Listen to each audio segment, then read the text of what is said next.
হরে কৃষ্ণ। সবাইকে কৃষ্ণ প্রীতি শুভেচ্ছা জানাই। তো আজকে আমরা শ্রীমদ্ ভগবদ গীতা প্রথম অধ্যায় সার সংক্ষেপ আলোচনা করব। তো আপনি এই সার ভগবদ গীতার সার কথা শ্রবণ করার মাধ্যমে আপনি অনেক উপকৃত হবেন। তো বিশেষ করে আমি অনুরোধ করি, প্রথমে যারা ইউটিউব থেকে এই চ্যানেলটা দেখতে আমাদের এই ভিডিওটা দেখতেছেন, আপনি কিভাবে এটা সাবস্ক্রাইব করবেন, তাহলে আপনি নিয়মিতভাবে আমাদের এই যে প্রতিদিনের যে ভিডিওগুলো আপনি দেখতে পাবেন। তো তো আপনি এই প্রথম অধ্যায়ের এই সার কথা শ্রবণ করে এটা আপনি অনেক উপকৃত হবেন। তো আসলে আমরা মনে করি প্রকৃতপক্ষে ভগবত গীতা প্রথম অধ্যায়টা হচ্ছে সবচেয়ে গুরুত্বপূর্ণ। তা আপনি যদি প্রথম অধ্যায়টা যদি ভালো বুঝতে পারেন, তাহলে পুরো ভগবত গীতাটা আপনি বুঝতে অনেকটা সহায়ক হয়ে থাকে। অনেক সময় মনে হয় যেন ভগবত গীতা প্রথম অধ্যায়ে সেখানে এটা তেমন গুরুত্ব না, আসলে আসলে গুরুত্বপূর্ণ। যদিও বা ভগবত গীতার সূচনাটা হয়তো ভগবত বিষাদ যুগ থেকে শুরু হয়, কিন্তু ভগবত গীতা প্রথম অধ্যায়ে ভগবান কোনো কথা বলেননি। প্রথম অধ্যায়ে অর্জুন বলেছেন, ভগবান শুনছেন। তো এখান থেকে একটা সুন্দর শিক্ষা হচ্ছে যে আমাদের শ্রবণের প্রবণতা থাকা উচিত।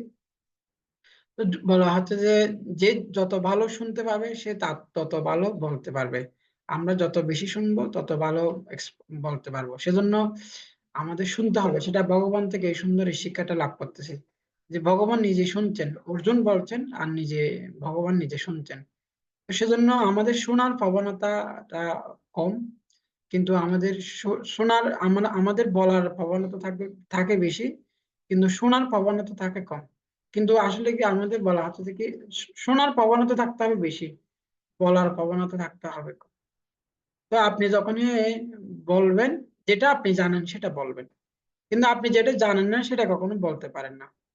তো আপনি যখন শুনবেন, যেটা আপনি জানেন না সেটা আপনি কি করতে পারবেন, যেটা আপনি জানেন না সেটা জানতে পারবেন।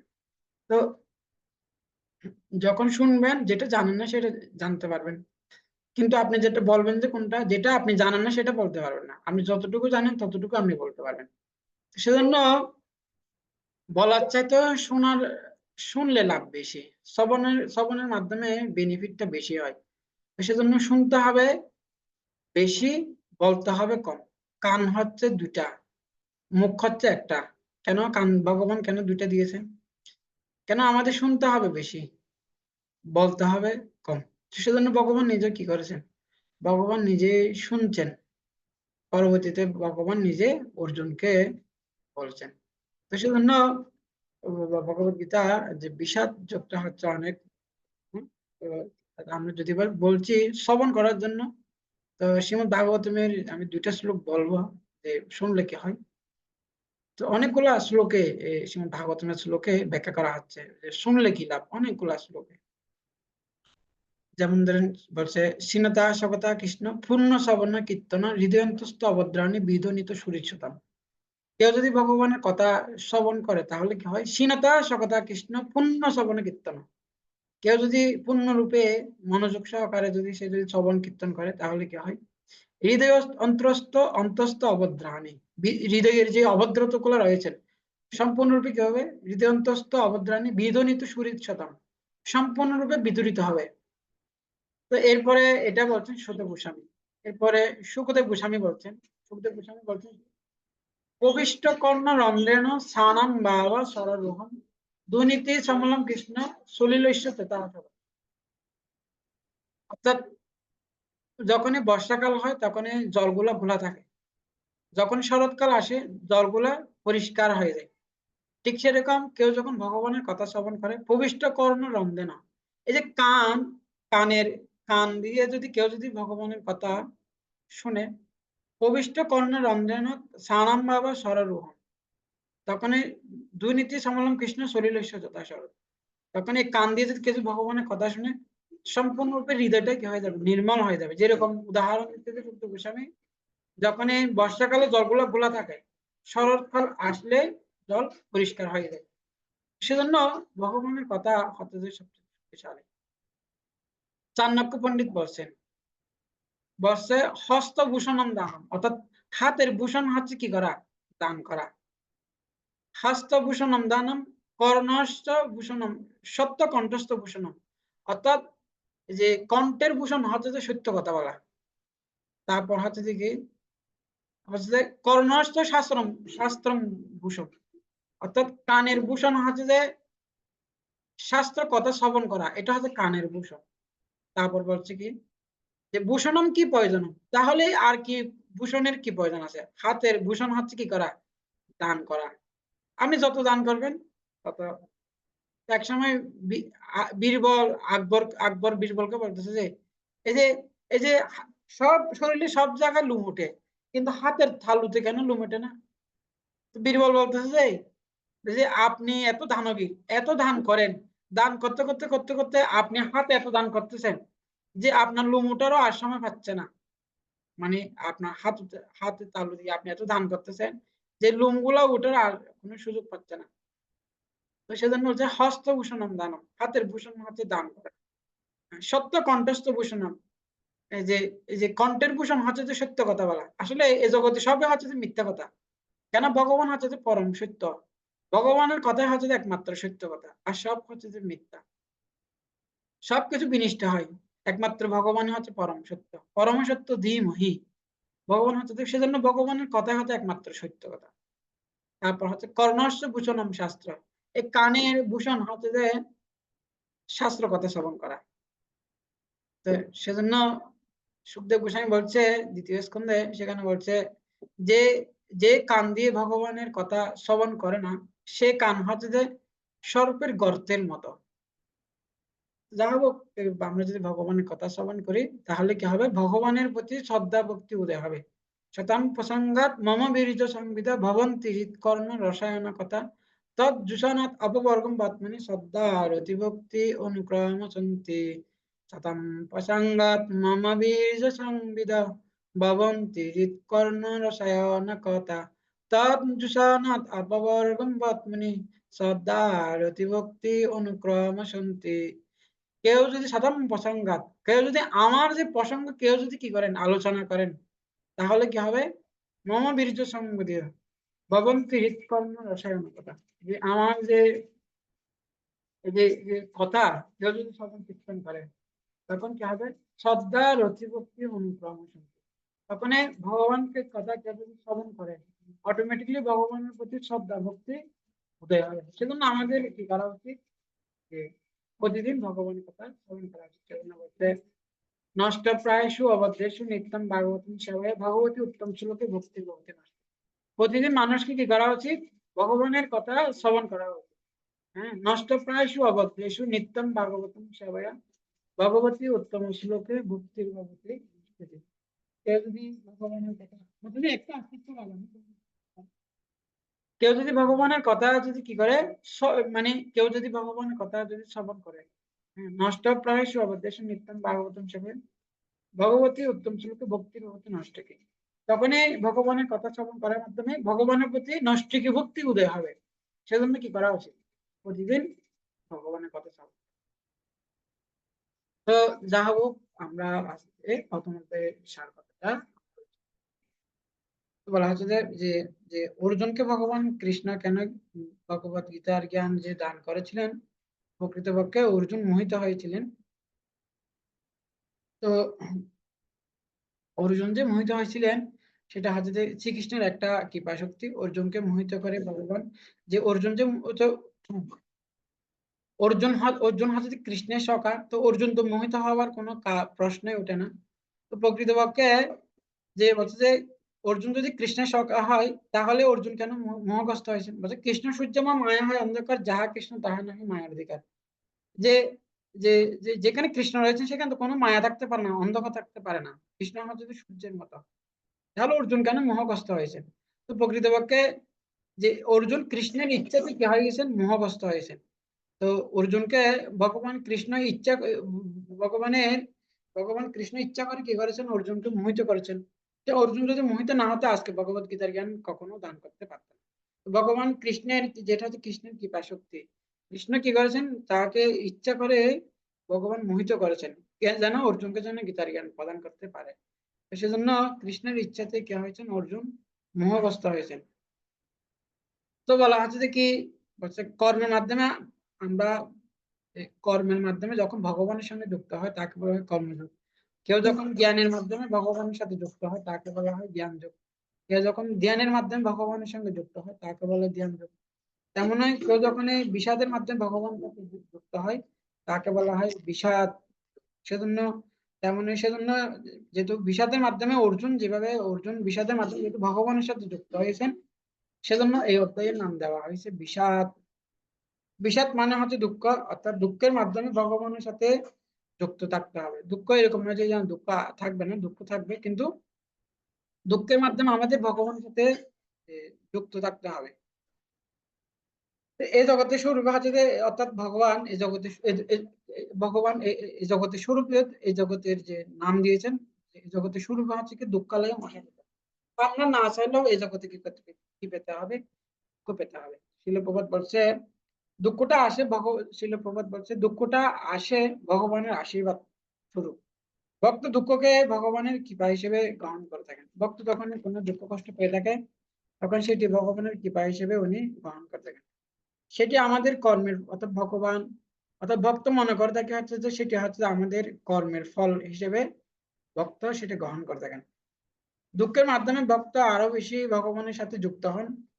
তো দুঃখের মাধ্যমে কি হয়, ভক্ত আরো বেশি ভগবানের সাথে যুক্ত হয়। যেভাবে বৃন্দাবনবাসীরা, কৃষ্ণ যখন ছিল না তাদের কোনো দুঃখ ছিল না, কৃষ্ণ যখন সেখানে আবির্ভূত হয় তখন সেখানে প্রতিদিন কংস সকালে একটা, দুপুরে একটা ফাটাতো অসুর। তো এভাবে তারা বিভিন্ন রকম, তাদের কি করতে হয়, বিভিন্ন অসুররা বিভিন্ন রকম নির্যাতন করেছিলেন।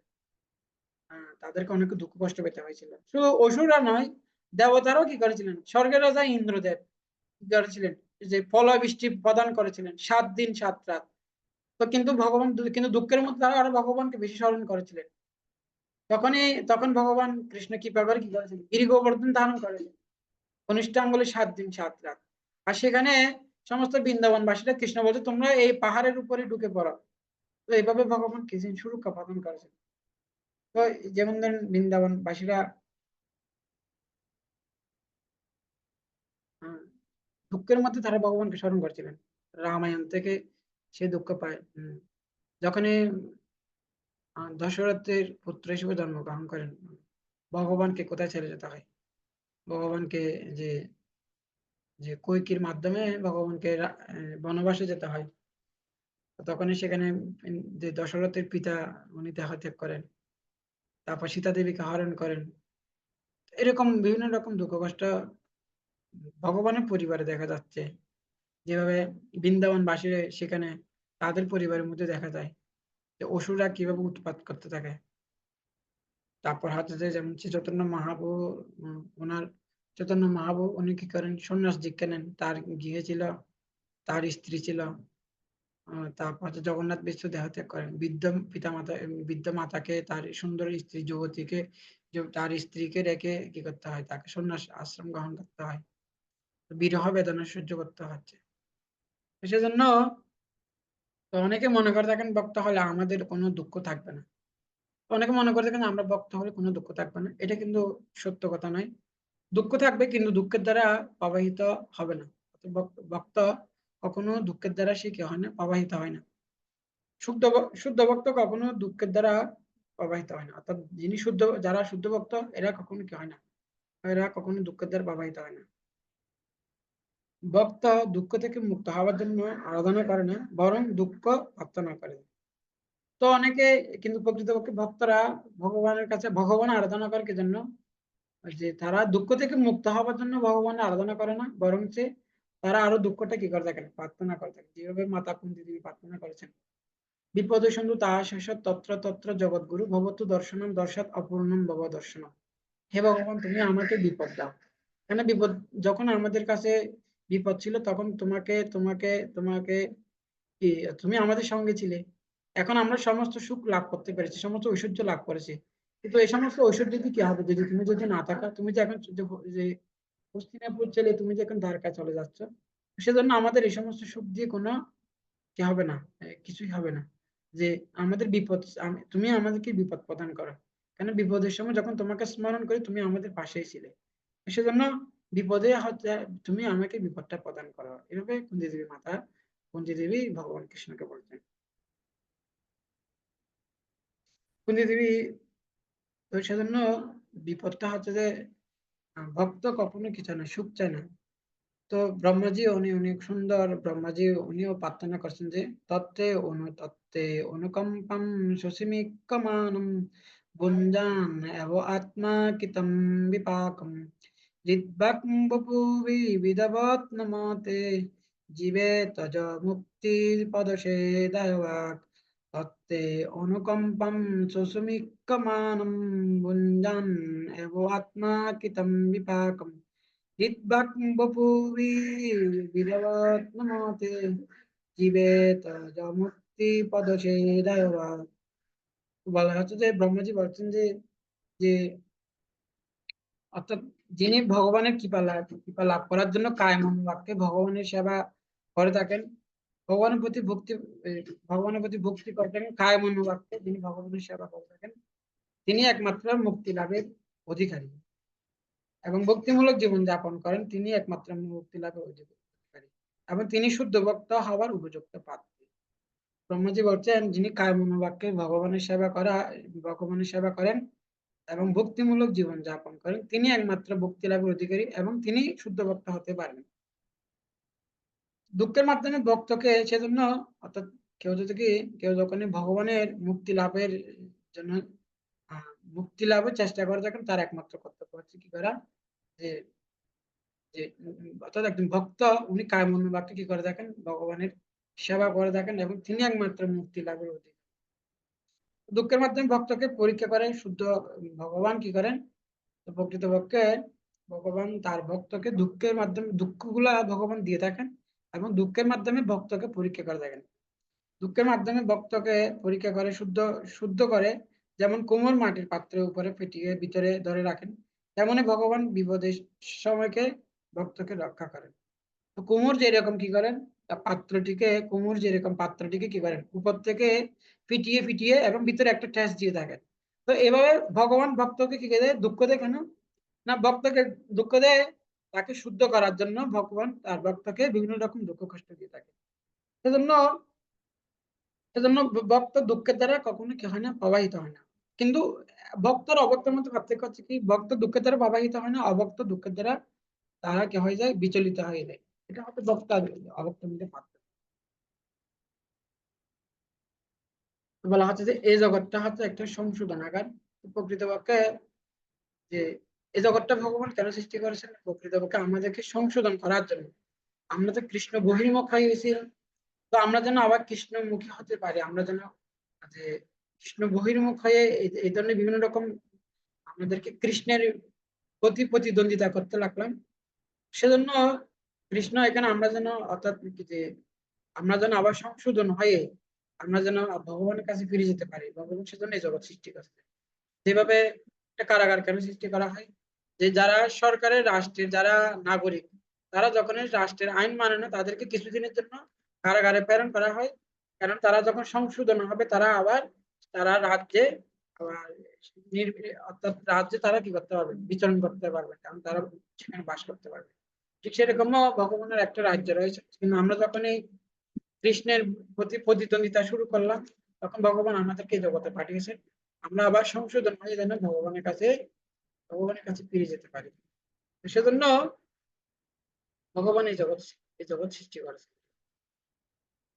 তো বলা হচ্ছে যে সেজন্য তো অর্জুন যে মোহিত হয়ে পড়েছেন, অর্থাৎ যে যে এই জগতে দুঃখের চরম স্তরে অর্জুনকে নিয়ে গেছেন, একটা প্ল্যাটফর্ম তৈরি করেছেন যার মাধ্যমে কৃষ্ণ কি করবেন, অর্জুনকে গীতার জ্ঞান প্রদান করার জন্য এরকম বিষাদের চরম স্তরে অর্জুনকে নিয়ে যায়, এরকম একটা অর্জুনকে একটা পরিস্থিতির মধ্যে ফেলিয়েছে।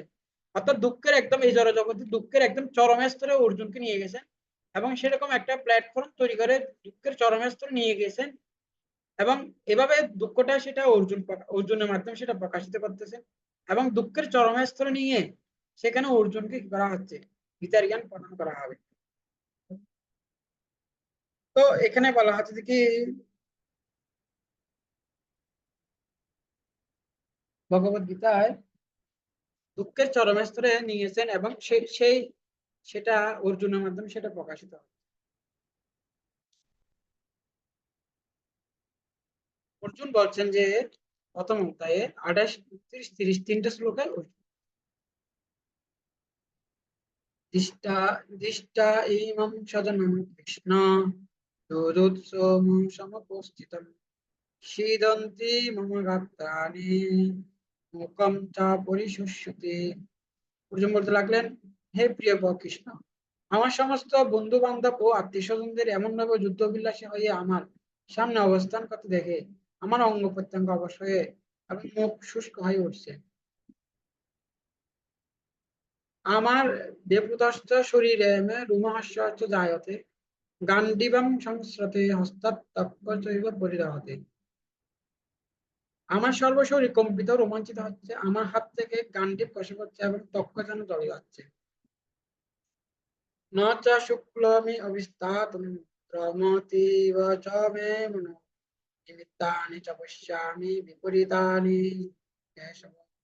হে কেশব, আমি এখন স্থির থাকতে পারছি না, আমি আত্মবিস্মৃত হচ্ছি এবং আমার চিত্ত উৎক্রান্ত হচ্ছে। হে পেশি দানবন্তা শ্রীকৃষ্ণ, আমি কেবল অমঙ্গল সূচক দক্ষিণ দর্শন করছি। তো অর্জুনের যে এই যে এই যে বিষাদ, অর্জুনের যে মোহগ্রস্ত, অর্জুনের কথা বলা এখানে কৃষ্ণকে ব্যাখ্যা করতে বলা হচ্ছে যে কি দুঃখটা হচ্ছে একটা, এটা হচ্ছে যে একটা সার্বজনীন সমস্যা। এটা শুধু শুধু হিন্দুদের সমস্যা নয়, গীতাটা শুধু হিন্দুদের জন্য নয়, এটা হচ্ছে যে হিন্দু, মুসলিম, বুদ্ধ, খ্রিস্টান, সমগ্র মানব জাতির জন্য হচ্ছে যে ভগবত গীতা। এটা শুধু হিন্দুদের একটা বই নয়।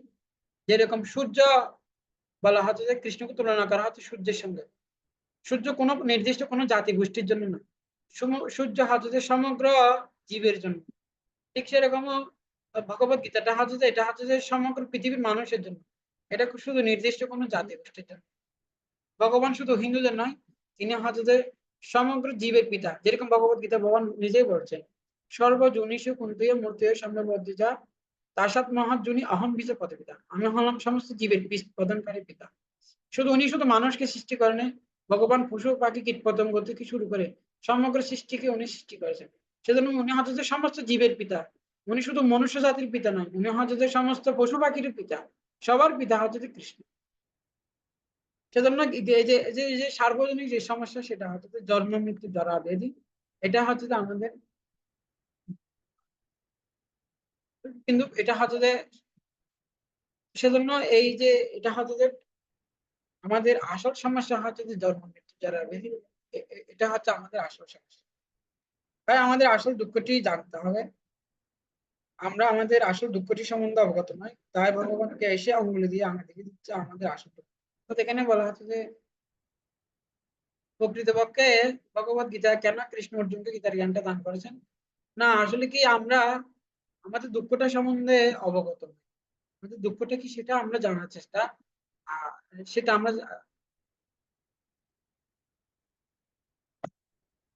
আমাদের জীবনে আসল দুঃখটি সেটা আমরা জানার চেষ্টা করি।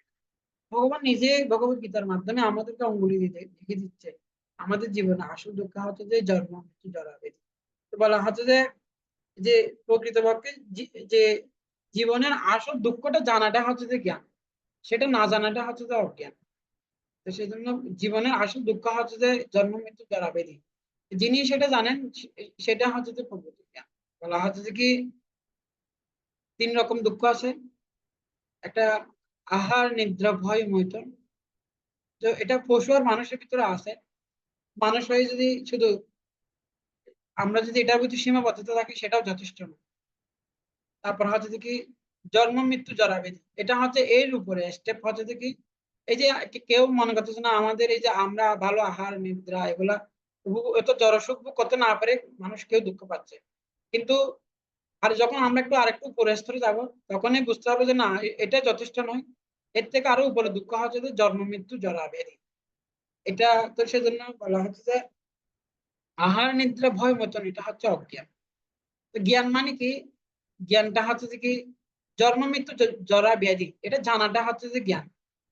তো এটাও যথেষ্ট নয়, এর উপর আরেকটা রয়েছেন, সেটা হচ্ছে যে কি হচ্ছে কৃষ্ণ সেবা সুখ লাভ করা। অর্থাৎ মনুষ্য জীবন পেয়ে আমরা এখন কি করতে পারি, দুর্লভ মানব জীবন পেয়ে আমরা কৃষ্ণ সেবার যে সুখ সেটা আস্বাদন করতে পারি, সেটাকে বলা হয় ভক্তি। সেজন্য সেজন্য বলছে দুর্লভ মানব জন্ম লোভিয়া সংসারে কৃষ্ণ না বুঝিয়া দুঃখ কহিব কাহারে। এই যে আমরা যে দুর্লভ মানব জীবন পেয়েছি, মানব জীবনের উদ্দেশ্য যদি কৃষ্ণ সেবা সুখ আস্বাদন করা। আমরা চাইলেও আমাদের জীবনকে সুখী করতে পারি, আমরা চাইলে আমাদের জীবনকে দুঃখী করতে পারি। সেটা সম্পূর্ণরূপে আমাদের উপর নির্ভর করে। আমরা যদি ভক্তি করি তাহলে আমরা আমাদের জীবনকে সুখী করতে পারবো। আমরা যদি ভক্তি না করি তাহলে আমরা আমাদের জীবনকে কখনো সুখী করতে পারবো না। তো বলা হচ্ছে যে বিষয়ের মধ্যে বিষ রয়েছেন, তারপর বিষের মধ্যে বিষ রয়েছেন, বিষাদের মধ্যেও বিষ রয়েছেন। আমরা যখন বিষয়ের প্রতি আসক্ত, অর্থাৎ তিনটার মধ্যে বিষ রয়েছে, বিষয়ের মধ্যে বিষ রয়েছেন, বিষের মধ্যে বিষ রয়েছেন।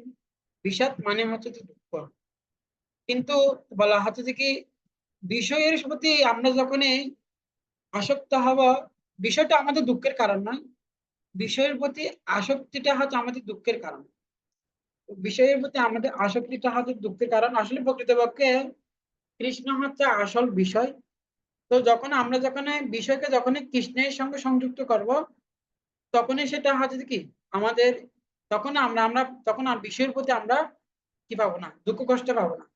আমরা যদি ভালো লেখাপড়া করি, সে লেখাপড়াতে যদি আমরা কৃষ্ণকে জানতে পারি, কৃষ্ণের কথাগুলো শুনতে পারি, কৃষ্ণের লেকচার শুনতে পারি, কৃষ্ণের বইগুলো পড়তে পারি, কৃষ্ণ সম্বন্ধে আমরা স্টাডি করতে পারি, কৃষ্ণ সম্বন্ধে আমরা বিভিন্ন কোর্স করতে পারি, বিভিন্ন গীতা কোর্স করতে পারি, আমরা চাকরি করি। তো এই চাকরি করে আমরা যদি টাকাটা যদি ভগবানের সেবায় লাগাই, আমরা একটা গৃহ নির্মাণ করতে পারি, সেটা যদি সেখানে যদি ভগবানের সেবা প্রদান করি, আমরা আমাদের ছেলে সন্তান হবে, কিন্তু তাদেরকে যদি ভগবানের সেবায় লাগাই, তো জীবনের প্রতিটা ক্ষেত্রে প্রতিটা বস্তু যখন আমরা ভগবানের সেবা লাগাবো, তখন তখন সেটা বিষয়, সেই বিষয় থেকে আমরা দুঃখ পাবো না। তো বিষয়টা দুঃখের কারণ নয়, বিষয়ের প্রতি আসক্তিটা হচ্ছে যে দুঃখের কারণ।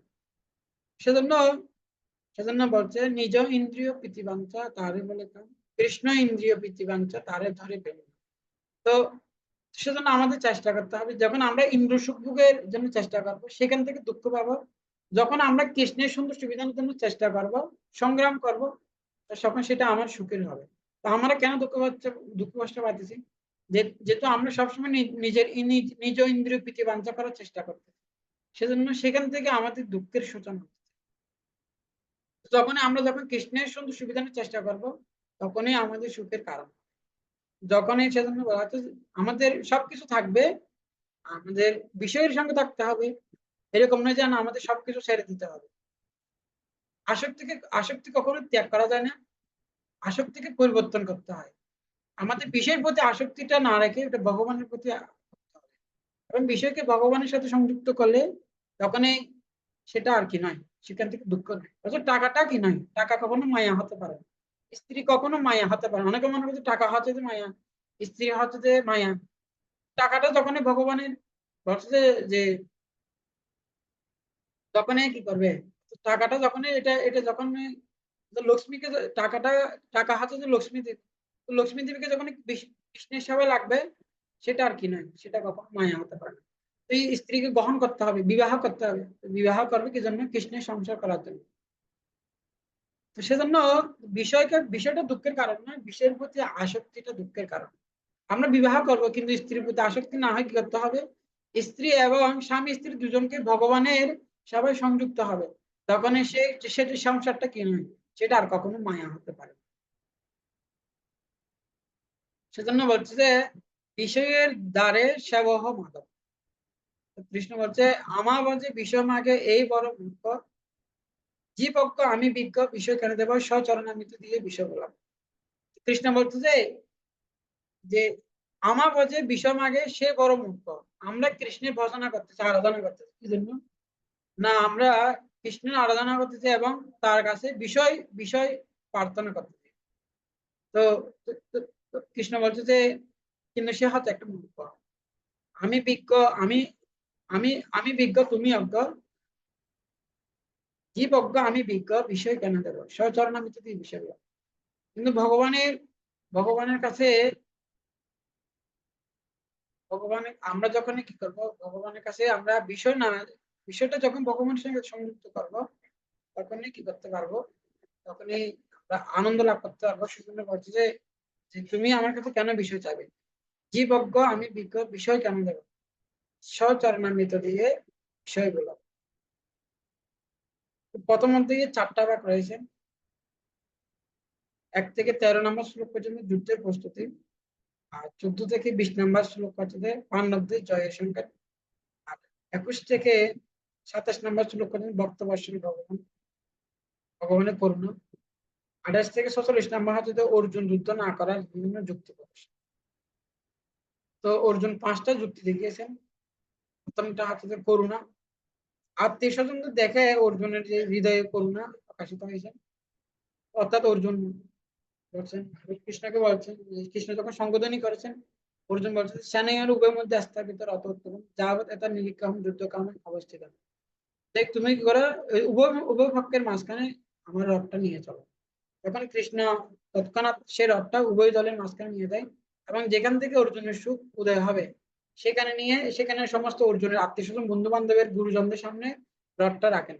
তখন তাদেরকে যুদ্ধ করতে দেখে তখন অর্জুনের সুখাগ্রস্ত হয়ে যায়, তখন তাদের প্রতি অর্জুনের করুণা প্রকাশিত হয়ে যায়। তখন এই ধরনের কথাগুলা অর্জুন বলতে লাগলেন যে কি, যে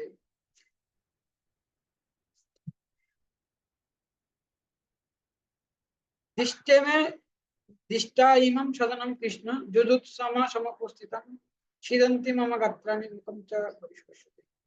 হে প্রিয় কৃষ্ণ, আমার সমস্ত বন্ধু বান্ধব আত্মীয় স্বজনদের এমন ভাবে যুদ্ধ বিলাসী হয়ে আমার সামনে অবস্থান করতে দেখে আমার অঙ্গ প্রত্যঙ্গ অবশ হয়ে মুখ শুষ্ক হয়ে উঠছে, আমার সর্বশরীর কম্পিত ও রোমাঞ্চিত হচ্ছে, আমার হাত থেকে গান্ডিব খসে পড়ছে, তক্ক যেন চলে যাচ্ছে। হে কেশব, আমি এখন স্থির থাকতে পারছি না, আমি আপনার বিস্মিত হচ্ছি এবং আমার চিত্ত উদ্ভ্রান্ত হচ্ছে। হে কেশী দানব পন্থা শ্রীকৃষ্ণ, আমি কেবল অমঙ্গল সূচক লক্ষণ সমূহ দর্শন করছি। তো অর্জুনের কি হলো, তার আত্মীয় স্বজন বন্ধু বান্ধবের প্রতি করুণা প্রকাশিত হয়েছে। তো প্রকৃতপক্ষে অর্জুনের যে করুণা, এটা প্রকৃত করুণা। কেউ যদি বলা হয় যে কি, কেউ যদি কেউ যদি একটা যদি কেউ যদি জলে পড়ে যায়, তাহলে পোশাকের প্রতি করুণাটা প্রকৃত নয়, যে যে যে ব্যক্তির প্রতি করুণাটা হচ্ছে গুরুত্বপূর্ণ। একটা কেউ যদি জলে হাবুডুবু যায়, তার পোশাকের প্রতি করুণা করাটা প্রকৃত নয়, তার ব্যক্তির প্রতি করুণাটা হচ্ছে প্রকৃত করুণা। তো যদিও বা অর্জুন মনে করছে কি তারা হত্যা হয়ে যাবে, প্রকৃতপক্ষে তাদেরকে যদি হত্যা করা হয়, সেটা হচ্ছে প্রকৃত করুণা। তো অর্জুন মনে করছে তাদেরকে হত্যা না করলে হচ্ছে করুণা। তো হত্যা না করলে কি হবে, যে ভগবান কৃষ্ণ বলছেন আমি তো এদেরকে মারি রেখেছি। তো অর্জুন না চাইলে তাদেরকে কৃষ্ণ যদি চায় তাদেরকে মরতে হবে, এবং কৃষ্ণ না এবং অর্জুন না চাইলেও তাদেরকে প্রকৃতি নিয়মে তাদেরকে একদিন মৃত্যুবরণ করতেই হবে। যার জন্ম হয়েছে তার মৃত্যু অবশ্যই হবে। তো ঠিক, কিন্তু তাদেরকে যদি হত্যা করে তাহলে কি হবে, তাদেরকে যদি হত্যা করা হয় তখনই কি হবে, তারা ভগবত ধাম প্রাপ্তি হবে। তো সেজন্য তাদেরকে হত্যা করলে তারা ভগবত ধাম চলে যেতে পারবে। সেজন্য তাদেরকে হত্যা করলে কি হবে, এবং তারা যদি কি না করে, তারা যদি যদি অর্জুন যদি হত্যা না করে, তাহলে তাদের কি করতে হবে, তাদের কর্মের ফল তাদেরকে ভোগ করতে হবে। ভগবানের ইচ্ছা করলে তাদের এমনিতে ভগবানের, কিন্তু অর্জুন না চাইলে কি হবে, ভগবানের ইচ্ছাতে তাদের মৃত্যু অবশ্যই হবে। তো সেজন্য অর্জুন অর্জুন বলতেছেন যে এদেরকে হত্যা করলে পাপ হবে, বরঞ্চ ভগবানের আদেশ অনুসারে তাদেরকে হত্যা করলে তাদের মঙ্গল হবে, তাই না? কেননা তারা জড়জগতের বন্ধন থেকে তারা মুক্ত হয়ে ভগবান। সেজন্য যে সেজন্য বলা হচ্ছে অর্জুনের যে করুণা সেটা হচ্ছে পোশাকের প্রতি করুণা। একটা মানুষ যদি জলে পড়ে যায়, কেউ যদি তাকে যদি রক্ষা করতে দেয়, সে যদি তার পোশাকটা যদি তুলে নেয়, তাহলে সেটা প্রকৃত করুণা।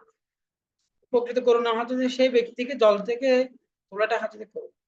ঠিক সেরকম আমরা আমাদের ছেলে মেয়েকে আমরা স্কুলে পড়াতে পারি, ভালো শিক্ষা দিতে পারি, তাদেরকে ভালো খাওয়া দাওয়া দিতে পারে, পোশাক আশাক দিতে পারে, তাদের রোগ ব্যাধি হলে চিকিৎসা করাতে পারে। কিন্তু তাদেরকে যদি কৃষ্ণ ভক্তি প্রদান করে না হয়, কৃষ্ণ অনামিত অনুশীলন শিক্ষা দেওয়া যদি না হয়, তাহলে সেটা হয়তো পোশাকের প্রতি করুন। কেননা সে ছেলে মেয়ে একসময় বড় হয়ে তারা মৃত্যুবরণ করবে, মৃত্যুর পরে তাদেরকে কর্মফল ভোগ করে বিভিন্ন নরকামী হতে হবে। কিন্তু তারা যখন কৃষ্ণ অনামিত অনুশীলন করবেন, এখন মৃত্যুর পর তারা ভগবত লাভ করবে। এটা হচ্ছে প্রকৃত করুন। তারপর হচ্ছে যে সুখ ভোগ, পারিবারিক সদস্যদের জীবন হানি করে আমি সুখ ভোগ করতে চাই না। প্রকৃতপক্ষে বলা হচ্ছে কি, অর্জুন বলছে কি আমি যদি যদি যে স্বর্গ লাভ করি তা তো আমার এই দুঃখের অবসান হবে। যেটা তো বলা হচ্ছে যে কি পারিবারিক সদস্যদের জীবন হানি করে আমার এই অর্থাৎ আমি আমি যদি পরিবারের সবাই যদি মৃত্যুবরণ করে তাহলে আমার এই সুখ দিয়ে কি হবে। অর্থাৎ অর্জুন এখানে বোঝাচ্ছে যে অর্জুন নিজের কথা চিন্তা করতেছে। অর্থাৎ অর্জুন বলতেছে যে আমি যদি রাজ্য লাভ করি কিন্তু রাজ্যটা যদি কাউকে যদি দেখাতে না পারি তাতে কি লাভ হবে। বলা হচ্ছে যে মানুষের আনন্দটা হচ্ছে কোথায়, যখন কাকে যখন দেখাবে, দেখালে আনন্দ।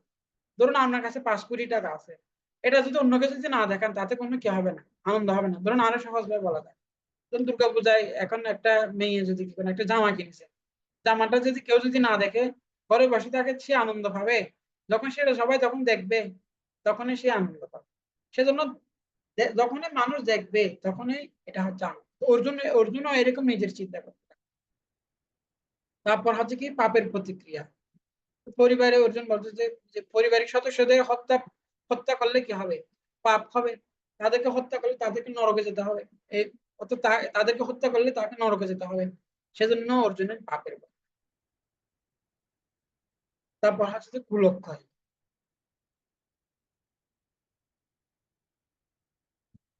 পরিবারের প্রবীণ সদস্যদের মৃত্যু হলে স্ত্রী লোকেরা ব্যভিচারিণী হয়, অবাঞ্ছিত সন্তানের জন্ম দেবে, তার ফলে কুলধর্ম শূন্য যাবে।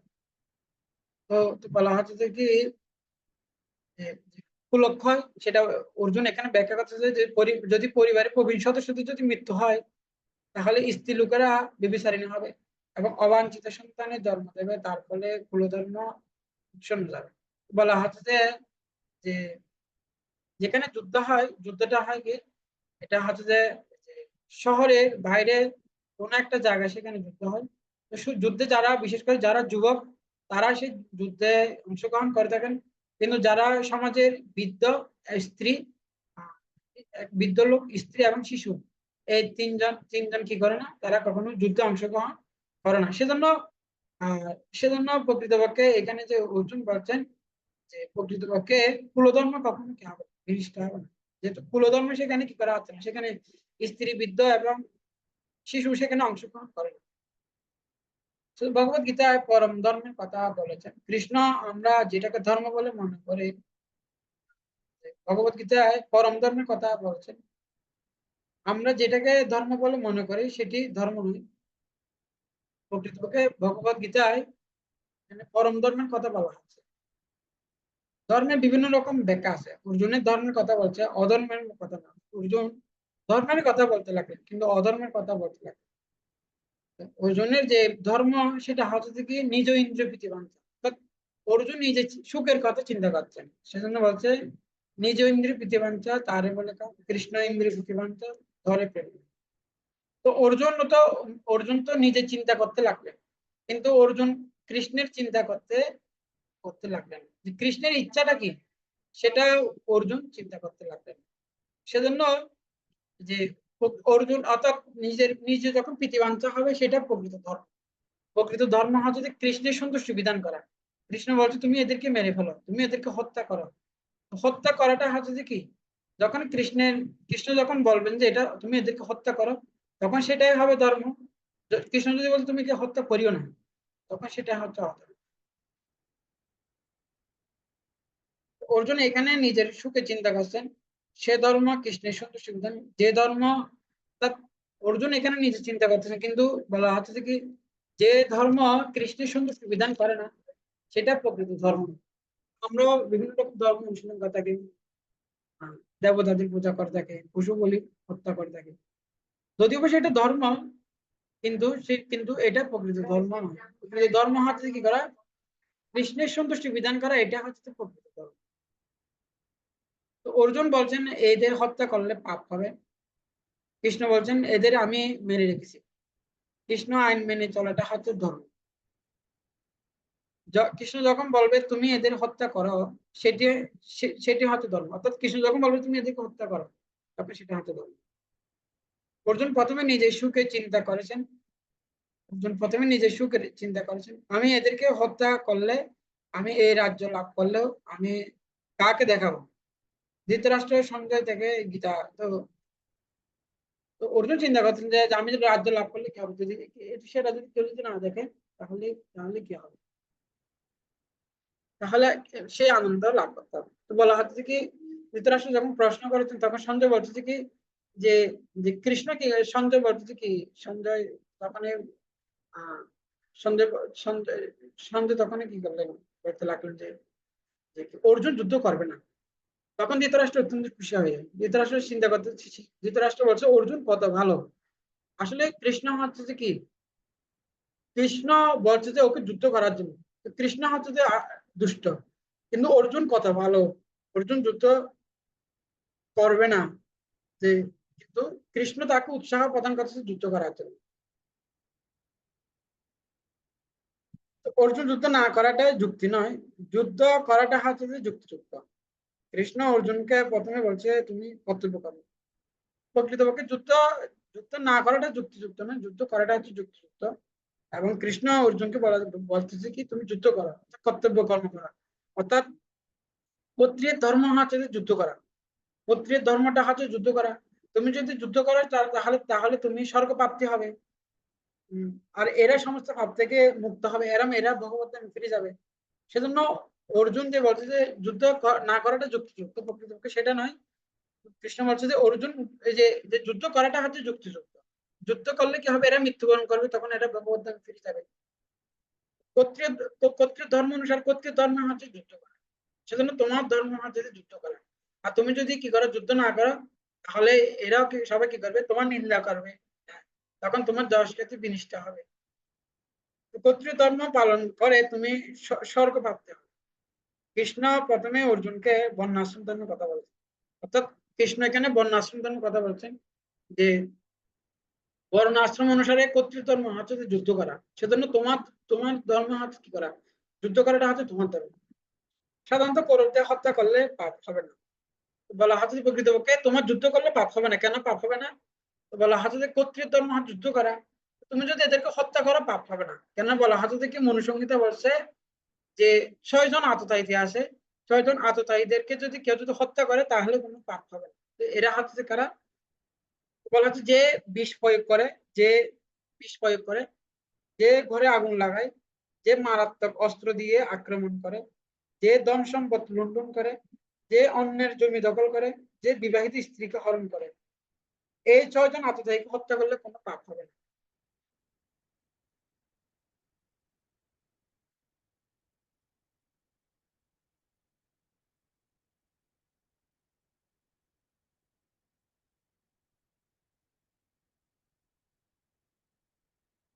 প্রকৃতপক্ষে তো বলা হচ্ছে কৌরবরা, এরা এরা ছিল যে আততায়ী, আততায়ী।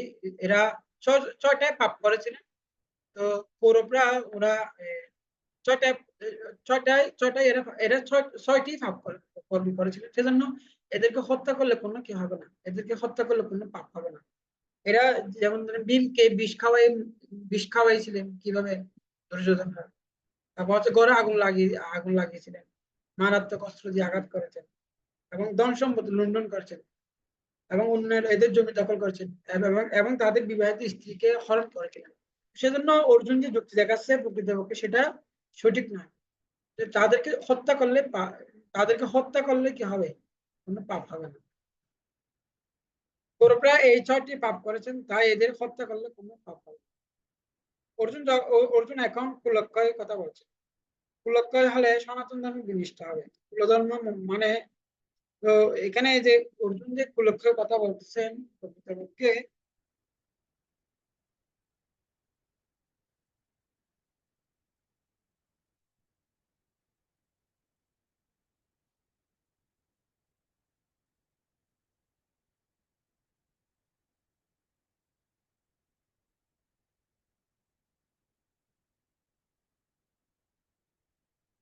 চল্লিশ নম্বর শ্লোকে বলছেন, কুলক্ষয় পনাশন্তি কুল ধর্ম সনাতন, ধর্মে নষ্টে কুলম কুতস্নম, অধর্ম অভিভবিতে ভবতি। কুলক্ষয়ে পনাশন্তি কুল ধর্মা সনাতন, ধর্মে নষ্টে কুলম কুতস্নম, অধর্ম অভিভবতি। কুলক্ষয় হলে সনাতন কুলধর্ম বিনষ্ট হয়, এবং তা হলে সমগ্র বংশ অধর্মে অভিভূত হয়। কুলক্ষয় হলে সনাতন কুলধর্ম বিনষ্ট হয় এবং তা হলে সমগ্র বংশে অধর্ম বিলুপ্ত হয়। তো এখানে যে কুলধর্মের কথা বলা হচ্ছে, তো কুলধর্ম মানে হচ্ছে যে এটা হচ্ছে যে বংশ পরম্পরা ধর্ম। তো পারিবারিক অনেকগুলা ধর্ম অনুশীলন হয়ে থাকে পারিবারিক ভাবে। পারিবারিক ধর্ম প্রকৃতপক্ষে এটা হচ্ছে কুলধর্ম। কুলধর্ম বিনষ্ট হলে যদি সমাজ প্রবীণ ব্যক্তি যদি না থাকে, তখন অর্থাৎ কুলধর্ম যখন বিনষ্ট কুলধর্ম অর্থাৎ কুলের অর্থাৎ কুলধর্ম বিনষ্ট হয় কিভাবে, অর্থাৎ যখন কুলধর্ম সাধারণত কুলধর্মটা হয় এটা বংশ পরম্পরা ধর্ম। যারা পারিবারিক যারা প্রবীণ ব্যক্তি রয়েছেন, যখন প্রবীণ ব্যক্তি থাকে সেখানে দশবিধ সংস্কার হয়। দশবিধ সংস্কারের মাধ্যমে কি হয়, সেখানে দশবিধ সংস্কারের মাধ্যমে সেখানে কি হয়, সেখানে যোগ্যতম পুত্র সেখানে সৃষ্টি হয় থাকে। তো সেজন্য তখন সেখানে কি হয় দেখেন, সনাতন ধর্ম কখনো বিনষ্ট হয় না। কিন্তু যদি যখনই যে পারিবারিক যখন বৃদ্ধ কেউ যখন থাকে না, তখনই স্ত্রীরা কি হয়ে যায়, তারা অসৎ চরিত্রাবলী হয়ে যায়। তখন তারা কি করতে, পরপুরুষের সঙ্গে করার মাধ্যমে তখনই সে কি হয়, অবাঞ্ছিত সন্তান উৎপন্ন হয়। অবাঞ্ছিত সন্তান উৎপন্ন হওয়ার ফলে তখন কি হয়, যে যে পিণ্ডদান লোপ পায়। পিণ্ডদান লোপ পাওয়ার ফলে পিতৃপুরুষরা নরকগামী হয়। তো সেজন্য তোমাকে পরিবারে যে যে প্রবীণ ব্যক্তিদের প্রয়োজন রয়েছেন, এবং প্রবীণ ব্যক্তিদের মাধ্যমে তখনই কি হয়, তারা কি করেন, তাদের যে স্ত্রী লোকদেরকে কি করে থাকেন, সাধারণত যে পারিবারিক যারা স্ত্রী লোক রয়েছেন তাদেরকে কি করে থাকেন, তাদের মাধ্যমে দশবিধ সংস্কার অনুশীলন করে থাকেন। বৈদিক বৈদিক ধর্মের অনুসারে দশবিধ যে সংস্কার আছেন সেই সংস্কার করা হয় থাকে। সেই সংস্কার কাজ করার মাধ্যমে কি হয়, যে আদর্শ সন্তান সৃষ্টি হয়ে থাকে এবং কৃষ্ণ ভক্ত সন্তান সৃষ্টি হয়ে থাকে। তখনই সেই সন্তান তখনই কি হয়, তখনই তারা যে পিণ্ডদান পিণ্ড পিণ্ডদান করার যোগ্যতা লাভ করেন। এবং তখনই কি করেন, যখনই পিতৃপুরুষের উদ্দেশ্যে পিণ্ডদান করা হয়, তখনই তারা কি হয়, নরক থেকে উদ্ধার হয়, তারা ভগবানের কাছে ফিরে যেতে পারে। কিন্তু একজন পুত্র যদি সে যদি কি করতে না পারে, পিণ্ডদান যদি উপযুক্ত যদি সে যদি কি না পায়, অর্থাৎ সে সন্তান যদি পিণ্ডদান করতে না পারে, তাহলে কি হবে, তাহলে বলা হয় যে যে পুত্র পিণ্ডদান অর্থাৎ কেউ যখন অবাঞ্ছিত সন্তান সৃষ্টি করে থাকেন, তখনই কি হয়, পিণ্ডদান লোপ পায়। তো সে অর্থাৎ বিষ্ণু ভক্ত না হলে পিণ্ডদান করার কখনো যোগ্যতা লাভ করতে পারে না। সেজন্য ছেলে মেয়ে কি হওয়া উচিত, কৃষ্ণ ভক্ত হওয়া উচিত। কৃষ্ণ ভক্ত হলে ওখানে তার মাতা পিতার উদ্দেশ্যে সে পিণ্ডদান করার যোগ্যতা। সেজন্য যখনই মাতা পিতা যখনই কৃষ্ণ ভক্তি অর্থাৎ এই শিক্ষাটা লাভ করে না, তখন তাদের ছেলে মেয়েকে কি করে, বিভিন্ন রকম দুষ্কার্যে কার্যে যুক্ত করেন। তখন তারা আস্তে আস্তে কি হয়ে যায়, তারা তারা তাদের যে গুণ গুলা রয়েছেন সেগুলাকে হারিয়ে তারা শূদ্রে পরিণত হয়। তো এইভাবে তারা আর অর্থাৎ ভগবত তাদের পিতৃপুরুষের উদ্দেশ্যে ভগবত প্রসাদ দান করে তারা যোগ্যতা লাভ করতে পারেন। এখানে কুরুক্ষেত্রের রণাঙ্গনে সাধারণত বৃদ্ধ শিশু স্ত্রী লোক গ্রহণ করেনি। সাধারণত যুদ্ধ হবে একটি সাধারণত যুদ্ধ হবে সেটা আমরা বলছিলাম, সাধারণত যুদ্ধ হবে একটি শহরের বাইরে। যুদ্ধ অনুষ্ঠিত হয়ে থাকে যেহেতু স্ত্রী বৃদ্ধ শিশু অংশগ্রহণ করে নাই, তাই কুলধর্ম বিনষ্ট হবে, এটা আমরা। সনাতন ধর্ম মানে এইখানে বংশের চিরাচরিত ধর্ম কথা বলা হচ্ছে। এখানে এই শ্লোকে যে কথা সনাতন যে শব্দটি ব্যবহার করা হয়েছে এখানে, যে সনাতন ধর্ম বলতে এখানে যে প্রকৃত যে সনাতন ধর্ম মানে সনাতন ধর্ম অনেকগুলো মিনিং রয়েছে। তো এখানে যে সনাতন ধর্ম কথা বলা হচ্ছে সেটা হচ্ছে কি, অর্থাৎ চিরাচরিত বংশ পরম্পরা যে ধর্ম, সেখানে এখানে সে কথা বলা হচ্ছে। ব্রাহ্মণ যখন তার ধর্ম পরিত্যাগ করে তখন সে যখন ব্রাহ্মণ যখন তার ধর্ম পরিত্যাগ করে তখন তাকে বলা হয় ব্রহ্মবন্ধু। কি স্ত্রী অসৎ চরিত্র হলে তখন সে ব্যভিচারিণী হয়ে যায়। এবং সেরকম যেরকম ব্রাহ্মণ যখন তার গুণ হারিয়ে ফেলেন সে ব্রহ্মবন্ধু, তাকে ব্রহ্মবন্ধু বলে, তেমনই স্ত্রী যখনই অসৎ চরিত্র হয়ে উঠলে তখন অবাঞ্ছিত সন্তান সৃষ্টি হয়। তার ফলে পিণ্ডদান লোপ পায় এবং পিতৃপুরুষ নরকগামী হয়। তাই স্ত্রী লোকদেরকে করতে হয়, স্ত্রী লোকদের স্ত্রী লোক যেন যে তো বলা হচ্ছে যে সমাজে 5 জন মানুষকে সুরক্ষিত করা হয়েছে। প্রথম হচ্ছে যে কি স্ত্রী লোক, বৃদ্ধ লোক, শিশু, গাভী, ব্রাহ্মণ। এই 5টা যদি সুরক্ষিত থাকে তাহলে সেই সমাজ অত্যন্ত সুন্দর হয়ে ওঠে। তো এটা ভীষ্মদেব উনি বলছেন যে 5টা লোককে সমাজে অবশ্যই সুরক্ষা প্রদান করতে হবে। একটা হচ্ছে যে স্ত্রী লোক, ব্রাহ্মণ, শিশু, বৃদ্ধ, তারপর হচ্ছে যে যে গাভী মাতা। কিন্তু তো সেজন্য এখন এখন বর্তমানে কি হচ্ছে, এখন গাভীকে এখন গাভী হত্যা করা হচ্ছে, প্রচুর পরিমাণ কি করা হচ্ছে, গাভী হত্যা হচ্ছে। তো ব্রাহ্মণদেরকে কি করা হচ্ছে না, ব্রাহ্মণদেরকে এখন হেয় করা হচ্ছে, ব্রাহ্মণদেরকে আর যথাযথভাবে লোকে দান করে না। এবং ব্রাহ্মণরাও এখন আর কি করে না, ব্রাহ্মণরা তাদের গুণগুলো হারিয়ে ফেলছে, তারা বৈদিক যজ্ঞ অনুষ্ঠান করে না এবং ব্রাহ্মণরা তাদের গুণগুলো হারিয়ে ফেলছে। তাদেরকেও সেজন্য এখন ব্রাহ্মণদেরকে হেয় করা হয়, হেয় করা হয়। কিন্তু প্রকৃতপক্ষে উচিত ব্রাহ্মণকে ব্রাহ্মণরা কি করে না, তারা দিব্য জ্ঞান প্রদান করে না। কিন্তু আমাদের এই কৃষ্ণ মানবীদের প্রতিটা ভক্ত হচ্ছে, তারা হচ্ছে ব্রাহ্মণ গুণসম্পন্ন ব্যক্তি।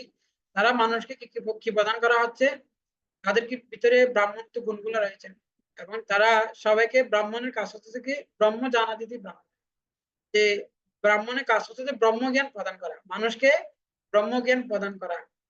তো সেজন্য চাইলে একটা সমাজকে একটা ব্রাহ্মণে পরিবর্তন করতে পারে। শিল প্রপাত সারা বিশ্বের মানুষকে পরিবর্তন করছে, তো একটা ব্রাহ্মণ কি করতে পারেন, উনি সমাজের শ্রেষ্ঠ, উনি সারা পৃথিবীকে পরিবর্তন করতে পারেন। শিল প্রপাত কি করেছেন, সারা পৃথিবীকে পরিবর্তন করেছেন, একটা একটা ব্রাহ্মণে উনি সারা পৃথিবী পরিবর্তন করেছেন।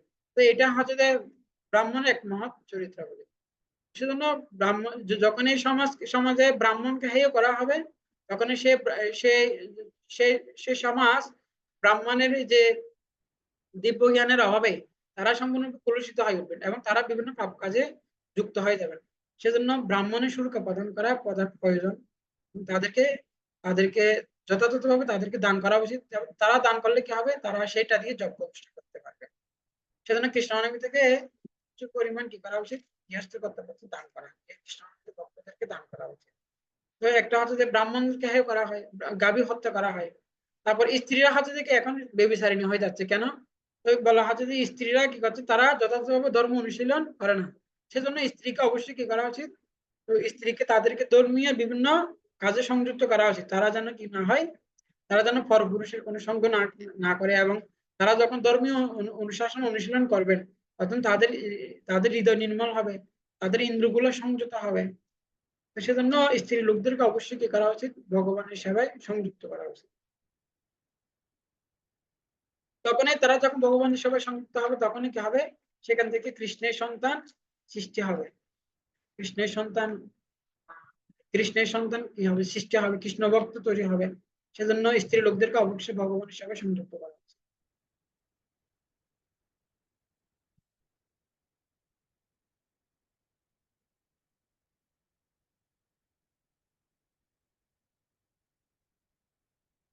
বলা হচ্ছে যে চাণক্য পণ্ডিত বলছে যে পরিবারে 4 রকম, 4 রকম কি আছে, শত্রু আছে। বলা হচ্ছে যে কি খুব একটা সুন্দর শ্লোক আছে, সেখানে বলা হচ্ছে যে কি যে যে- যে পরিবারে 4 জন শত্রু আছে। তার মধ্যে হচ্ছে যে সুন্দর স্ত্রী হচ্ছে যে পরিবারের শত্রু। আচ্ছা, মাতাচ্ছ বেবিচারিণী, মাতা হচ্ছে জ্ঞান আছে, মাতাচ্ছ বেবিচারিণী। বারজা রূপবতী শত্রু, পুত্র শত্রু অপণ্ডিতা। মাতা যস্য জ্ঞান আছে, বারজাচ্ছ অপ্রিয়। বারজা রূপবতী শত্রু, পুত্র শত্রু অপণ্ডিতা। মানে পুত্র যদি মূর্খ হয়, মূর্খ মূর্খ পুত্র হচ্ছে যে পরিবারের শত্রু। ঋণকর্তা পিতা শত্রু, মাতা হচ্ছে বেবিচারিণী। বারজা রূপবতী শত্রু, স্ত্রী শত্রু, পুত্র শত্রু অপণ্ডিতা। ঋণম কর্তা পিতা শত্রু, ঋণ বহনকারী পিতা হচ্ছে পরিবারের শত্রু।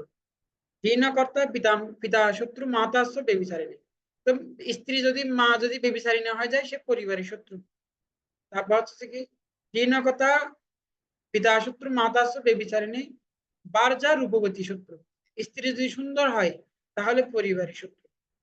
রাজা রূপবতী সূত্র, পুত্র সূত্র অপণ্ডিতা। পুত্র যদি মূর্খ হয় তাহলে সে হচ্ছে যে কি পরিবারের সূত্র।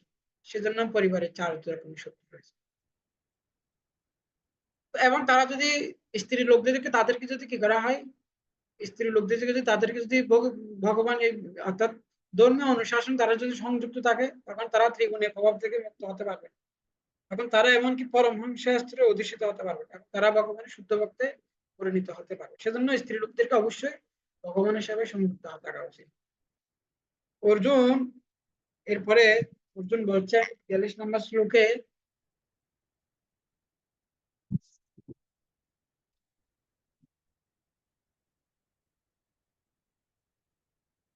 সে এত কুলগান বন্য শঙ্কর কারকই উচ্চদান্তে জাতি ধর্ম কুল ধর্ম শাশ্বতা। যারা বংশ ঐতিহ্য নষ্ট করে তার ফলে অবাঞ্ছিত সন্তানাদি সৃষ্টি করে, তাদের কুকর্মজনিত দোষের ফলে সর্বপ্রকার জাতীয় উন্নয়ন প্রকল্প বংশের কল্যাণ ধর্ম উৎসনে যায়।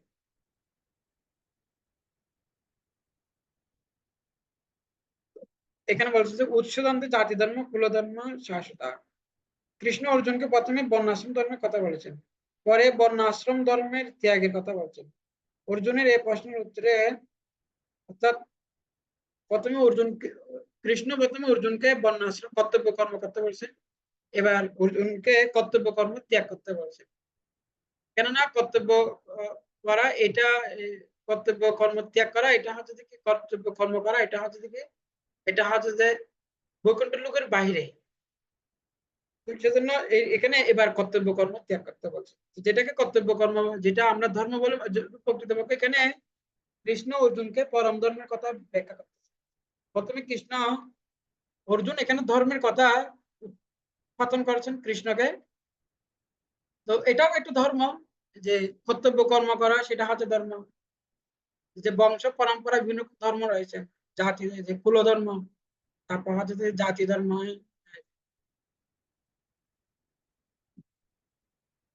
উৎসদন্ত জাতি ধর্ম কুলধর্ম শাসতা। একটা হচ্ছে কুলধর্ম আর একটা হচ্ছে জাতি ধর্ম। তারপর হচ্ছে আরেকটা অর্জুন ব্যাখ্যা করেছেন ৪২ নম্বর শ্লোকে সনাতন, যেটা হচ্ছে চিরাচরিত, যেটা বংশ যে চিরাচরিত ধর্ম। অর্থাৎ অনেকগুলা ধর্ম আছে যেগুলা বংশ মানে অর্থাৎ পারিবারিক কতগুলো ধর্ম অনুশাসন অনুষ্ঠান আছে এগুলো করে থাকেন। তারপর হচ্ছে বংশ পরম্পরা কতগুলো ধর্ম রয়েছে। তো কিন্তু এই শ্লোকের উত্তরে ভগবান বিভিন্ন ভাবে অর্জুনকে পুরো ভগবত গীতা বুঝিয়েছে। পুরো ভগবত গীতার বুঝিয়ে অর্জুনের যে এই যে যুক্তি দেখিয়েছেন, উৎসদন্তে জাতি ধর্ম কুল ধর্ম যে শাশ্বত। তারপর এর এর আরেকটা শ্লোকে অর্জুন যে সনাতন ধর্ম কথা বলছে ৪২ নম্বর শ্লোকে।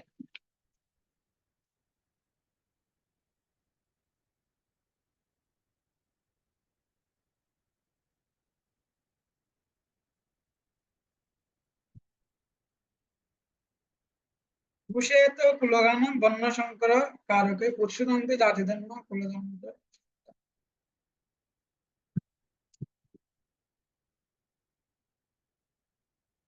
কুলক্ষয়ে প্রণাশন্তি কুলধর্ম সনাতন। সনাতন মানে হচ্ছে যেটা হচ্ছে যে বংশ চিরাচরিত ধর্ম।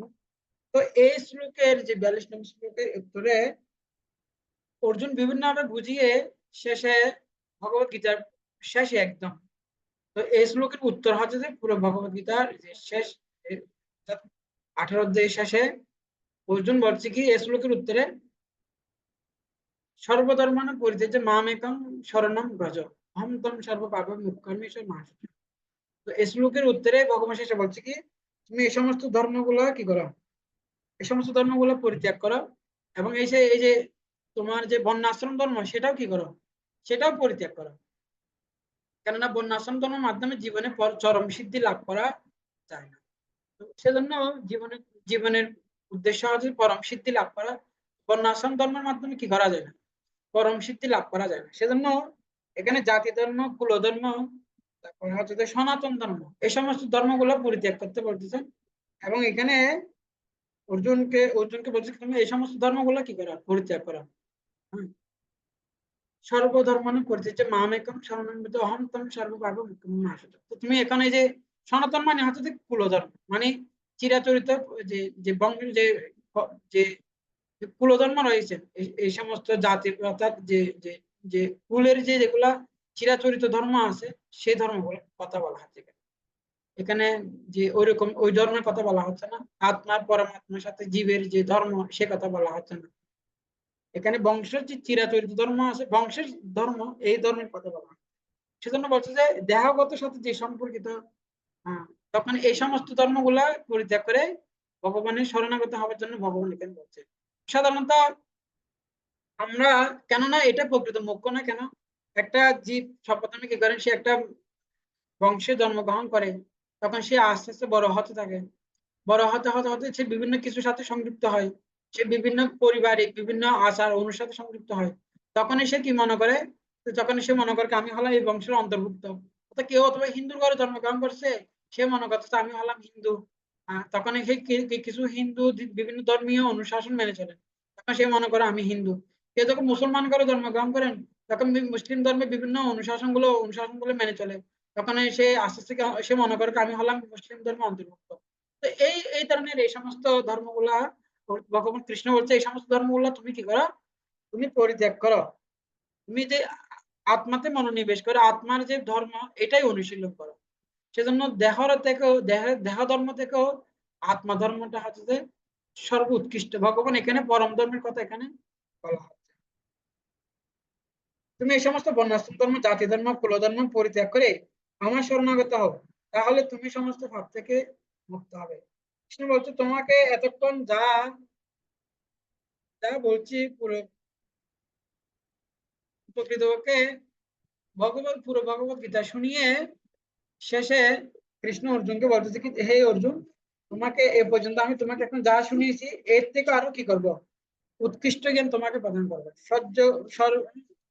সর্বগুজ্জ সর্বগুজ্জতমম ভুয়সী নামে পরম কথা ইষ্টসী মে মেধির ইতি তত বক্কামি তে।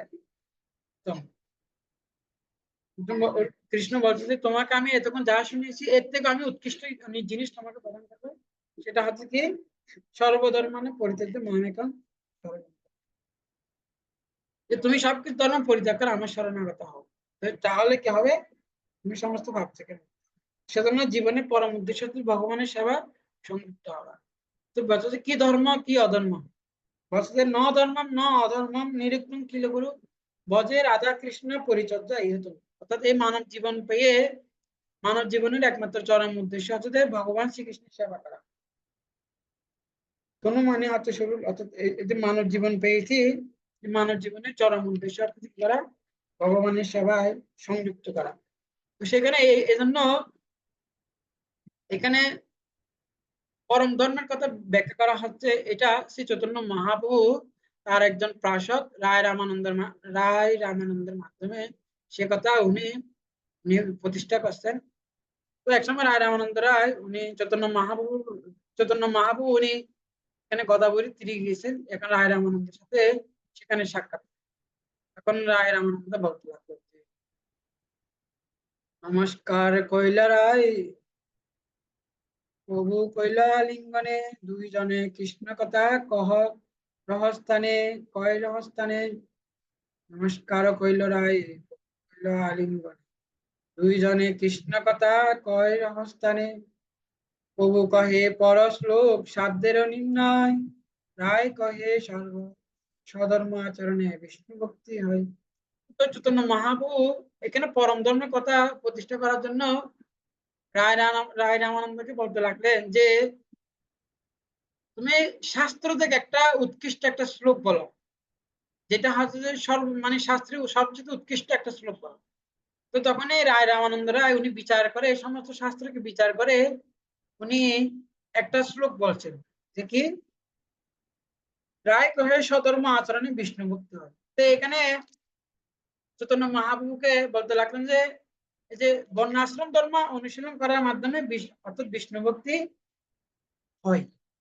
তখনই চৈতন্য মহাপ্রভু বলতেছে কি, প্রভু কহে ইহ বাহ্য আগে কহর, রায় কহে কৃষ্ণ আর কর্মার্পণে সর্বসাধ্য সার। তখন চৈতন্য মহাপ্রভু বলছে যে এটা হচ্ছে যে কি, এটা হচ্ছে যে বাহ্য, অর্থাৎ এটা হচ্ছে যে বাইরের। বাইরের মানে কি, অর্থাৎ বর্ণাশ্রম ধর্ম অনুশীলন করে মানুষ সে অথবা ব্রহ্মলোক যেতে পারে, সত্যলোক যেতে পারে, কিন্তু বর্ণাশ্রম ধর্ম অনুশীলন করে কেউ কখনো বৈকুণ্ঠ লোক যেতে পারে না। সেজন্য ইহা বাহ্য। এরপর আর কি আছে বলো, এর থেকে উৎকৃষ্ট ধর্মের কথা আমাকে বলো। তখনই রায় রামানন্দ রায় বলতেছেন যে, তখন রায় রামানন্দ কি বললেন যে যে কৃষ্ণ কর্ম অর্পণ। তো যেভাবে ভগবত গীতাও সে কথা বলতেছেন, ভগবত গীতায় ভগবান বলছে যে তুমি যা করো সবকিছু আমাকে সমর্পণ করো। হ্যাঁ, ভগবত গীতায় ভগবান বলছে কি যে যত করসি যত অসস্নাসি যত জুহসি দদাসি যত যত তপস্যাসি কুন্তীয় তৎকুরুষি মত অর্পণ। তুমি যা আহার করো, যে হোম করো, যে যজ্ঞ করো, যে তপস্যা করো, যা অনুষ্ঠান করো, এবং সবকিছু কি করো, সমস্ত কিছু আমাকে আমাকে সমর্পণ করো। ভগবান আরো বলছেন যজ্ঞত্তৎ কর্মণ অন্যত্র লোকয়ং কর্মবন্ধন তদত্তৎ ধর্ম কুন্তীয় মুক্তি সঙ্গে সমাচর। যজ্ঞত্তৎ কর্ম কুন্তীয় কর্মণ অন্যত্র লোক অয়ং কর্মবন্ধন তদা অর্থাৎ কর্ম কুন্তীয় মুক্তি সঙ্গে সমাচর। ভগবান বলছেন আমি হলাম যজ্ঞ, আমাকে সমস্ত কিছু কি করা উচিত, অর্পণ করা উচিত, তাহলে তুমি সমস্ত কর্মের বন্ধন থেকে তুমি মুক্ত থাকবে। ভগবান ভগবত গীতা বলছে কি তুমি যা কিছু করো সবকিছু আমাকে সমর্পণ করো। কিন্তু চৈতন্য মহাপ্রভু বলছেন কি, রায় রামানন্দ বলছেন কর্ম, প্রথমে কর্ম অর্থাৎ বর্ণাশ্রম ধর্ম অনুশীলন করতে বলছেন, এরপরে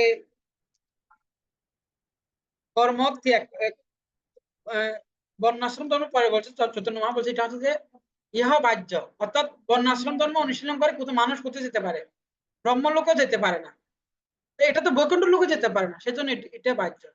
এরপর হচ্ছে কি কর্ম করো, কৃষ্ণের জন্য কর্ম করো। তখন চৈতন্য মহাপ্রভু বলছে কি রামানন্দ রায় বলছে কৃষ্ণ কর্ম অর্পণ। তখন এই চৈতন্য মহাপ্রভু বলছে কি প্রভু কহে ইহা বাহ্য আগে কহ, আর রায় কহে সধর্ম ত্যাগ এই সাধ্য সার। তো প্রথমে প্রথমে সধর্ম সধর্ম অনুষ্ঠান করতে বলছে, তখন চৈতন্য মহাপ্রভু ইহা বাহ্য। তখনই এবার রায় রামানন্দ রায় বলছেন না, সধর্ম ত্যাগ এই সাধ্য সার, অর্থাৎ সধর্ম ত্যাগ অর্থাৎ বর্ণাশ্রম ধর্ম ত্যাগ করা, তাই বলছেন সধর্ম ত্যাগ। তখন যেরকম সধর্ম ত্যাগ, সধর্ম ত্যাগ মানে কি, যেভাবে ভগবত গীতা বলছে যে স্বধর্ম সর্বধর্মানা পরিত্যাজ্য মামেকং শরণং ভজ। অর্থাৎ এই যে এতক্ষণ আমরা যে আলোচনা করতেছি জাতি ধর্ম, কুল ধর্ম, যে কুলের যে বিভিন্ন রকম বংশ পরম্পরা ধর্ম আছে, তারপর হচ্ছে যে জাতি ধর্ম, সনাতন ধর্ম মানে হচ্ছে যে বংশের চিরাচরিত ধর্ম, যে বিভিন্ন রকম পারিবারিক অনুষ্ঠান থাকে, এই সমস্ত ধর্মগুলা। তারপর হচ্ছে বংশ পরম্পরা কতগুলো ধর্ম আছে, তারপর হচ্ছে যে কুলের ধর্ম আছে, তারপর হচ্ছে এই যে জাতি ধর্ম ভেদ আছে, যে যে মানে অর্থাৎ হিন্দু মুসলিম বুদ্ধ খ্রিস্টান, তো এই সমস্ত ধর্মগুলাকে এখানে পরিত্যাগ করতে বলবে। কেননা এখানে আত্মা ধর্ম অনুশীলন করার জন্য ভগবান বলছে কি সর্বধর্ম পরিচয় মান একদম স্মরণ। তো এখানে যে এই যেমন ধরেন ব্রাহ্মণের ধর্ম, ব্রাহ্মণের ধর্ম, ক্ষত্রিয়ের ধর্ম, এই এই ধর্মগুলো অর্থাৎ বর্ণ আশ্রম ধর্ম, এই ধর্ম পরিত্যাগ করতে কৃষ্ণ এখানে বলছেন। তখন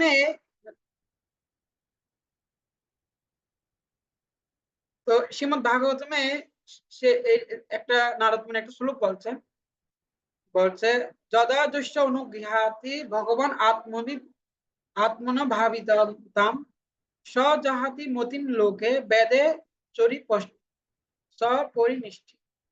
আমি শ্লোকটা আবার বলছি, যদা যদা দুশ্চ অনুগৃহাতি ভগবান আত্মা ভাবিতাম সজুহতি মতিম লোকে বেদে চ পরিনিষ্ঠি।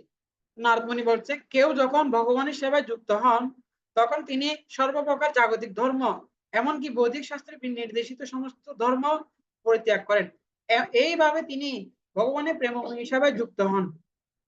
অর্থাৎ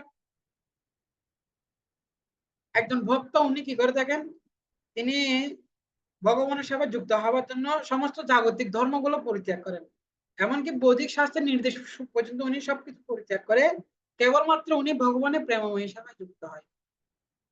রায় কহে জ্ঞান মিশ্র ভক্তি সাহিত্যসার। তো তখন এবার রামানন্দ রায় বলছেন জ্ঞান মিশ্র ভক্তি হচ্ছে শ্রেষ্ঠ। তারপরে এরপর বলছে জ্ঞান শূন্য ভক্তি সার। রামানন্দ রায় বলছে জ্ঞান মিশ্র ভক্তি, তারপর হচ্ছে জ্ঞান শূন্য ভক্তি। তখন ব্রহ্মা ব্রহ্মা যে একটা শ্লোক বলছে, বলছে যে স্থানে স্থিতা সুতম গাতম তনুবাহক মনুবে। অর্থাৎ যে ব্যক্তি কি করে থাকেন, জ্ঞানে শ্লোকটা বলছি, জ্ঞানে প্রয়াসম উদুপাসনমন্ত এব জীবন্তি স্বপ্নপরিতম ভবদীয়বার্তম স্থানে স্থিতা শ্রুতিম গতম মনোবাক্মনবি যে প্রয়াস উজিত জিত অপিয়সিতি লোকাম। অর্থাৎ যে ভক্ত কায় মনোবাক্যে ভগবানের সেবা সংযুক্ত হয়, ভগবানের সেবায় সংযুক্ত হয়, তিনি তিলুকের মধ্যে যে আপনি দুর্লভ হলেও তার কাছে সুলভ পান। কেউ যখন ভগবানের প্রেম হিসাবে যুক্ত হয়, যদিও এই ত্রিলোকের মধ্যে আপনি হচ্ছেন অত্যন্ত দুর্লভ, আপনার দর্শন লাভ করা দুর্লভ।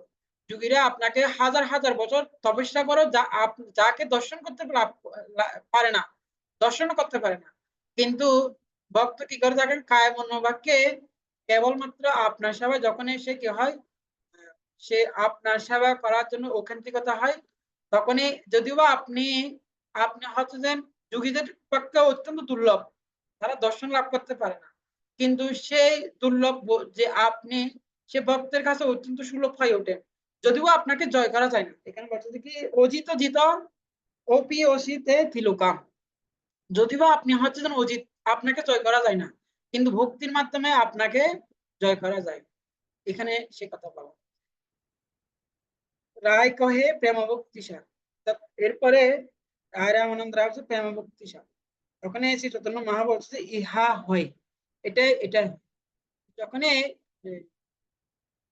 অর্থাৎ প্রেম ভক্তি হচ্ছে জীবনের সর্বসাধ্য সার।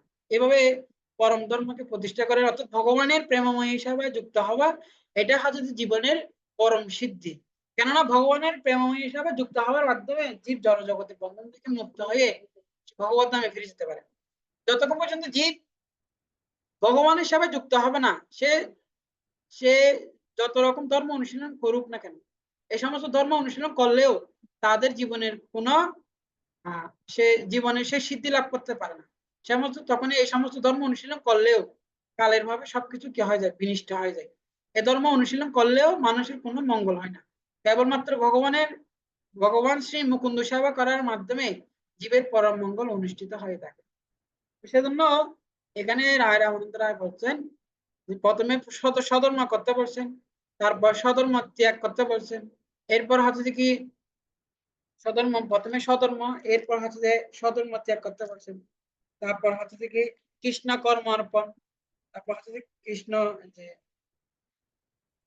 প্রথমে কৃষ্ণ কর্ম অর্পণ করতে বলছেন, তারপর হচ্ছে যে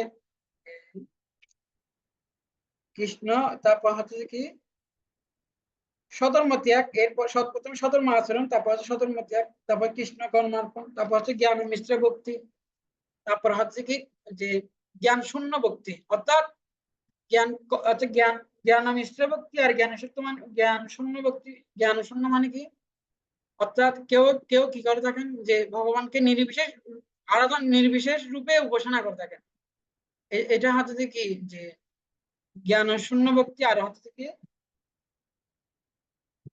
জ্ঞান মিশ্র ভক্তি, আর হচ্ছে জ্ঞান শূন্য ভক্তি। সেজন্য বলছে যে কি জ্ঞানে পয়সম উদুপাস্য নমনন্ত এব জীবন্তি সৎ মুখরিতম ভবদীয় বার্তা।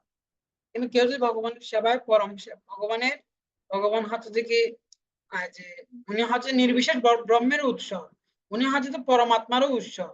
হ্যাঁ, যেহেতু নির্বিশেষ ব্রহ্ম এবং পরমাত্মার উৎস, সেজন্য তার সেবা যদি যুক্ত হয়, সে অনায়াসে কি করতে পারে, অনায়াসে সমুদ্র অতিক্রম করতে পারবে। সেজন্য যে